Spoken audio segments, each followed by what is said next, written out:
المظاهرات كدعي وسيلدي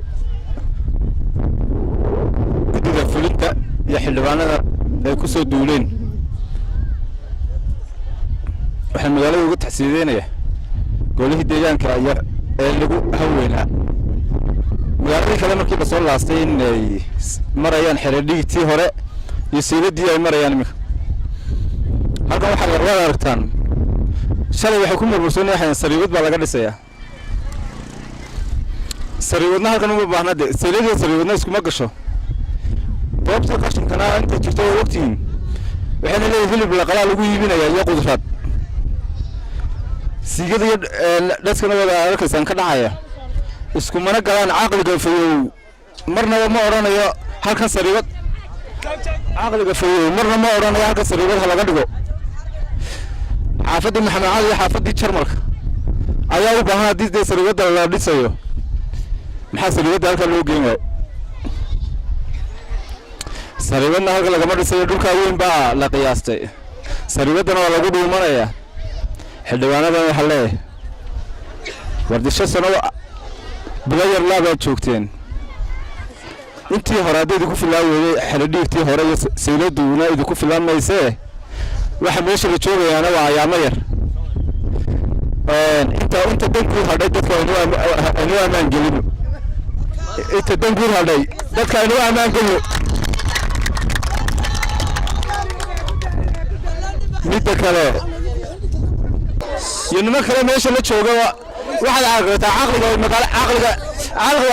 aqliga magaalada ku maamulayaan inay yaalaan sariibad iyo xasnax dhigayna sayladii xoolaha aqliga magaalada ku maamulayaan horta waa ka sariibad iyo sayladna iskuma gasho goobtii qashinka ugu weyneed ee burcana waa toona wada daawo doontaan qudradiya inta hilib la qalana hadhow meesha la leeyahay wala keenaya waridinka waxa ilaa meesha iskaga tagaan maadare waad ku fashilanteen meesha iskaga taga aqliga ku maamulis jirtay nolol sidaan u buuha hadda dadka si waxaan loogu shaqeeyay iska casirayay oran la xilka qolada ganacsatada waxaan uga digayaa magaalada degan burco banaan xamartii baa banaan magaalada dhexdeeda dhan baa banaan daaradeen iyo dhan baa banaan waxaan dadka guudida ku salaadaa xoolaheena iskaga xaraameynaysan garamaayo adii oriyanaysaan mar walba leeyin dan guud nooga iibiya waa xamarta inoo dhisay magaalada ha buuxsanto bal markaan dadka guud isku nimaadnay magaalada waa banaan dhul ciideena ma haye baliikuna xoolahana iska xalaatimeynina bal magaalada dhexdeeda horta ina camirano dadka saylada ku nool lahay ee ka ceesha dhibaatada maalin walba noo imanaysa hadday mid sariibadeed noqoto hadday mid sayladeed noqoto hadday mid suuq noqoto hadday mid meelwaba noqoto la cunayo ma rabno mana doonayno ummadda islaamka ay wax allaale wax kale uma baahna qof walba halkiisa ha ku aamo dawlad iyo xildhibaan haddii ay meeshiisa ha joogo wuxuu xukumaya ha xukumo halkan dawladda ma xukunto waxa xukumo islaamka ku ganacsanaya xukuma ayadoo caynka ay tahay waxaanu leenahay madaxweyne ku-xigeenka dadka islaamka nooc kastaba noqdo cuqaal odayaal guurti cid kasta ha noqoto aan gurigiisaas wuxuu doonaya annagu waanu ku ceeshnaa neefaan ku xidhanaa xoolaa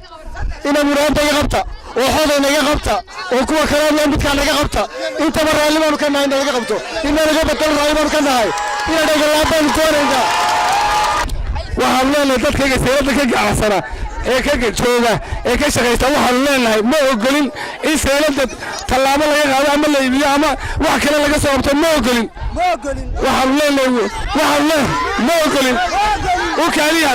waxaan leenahay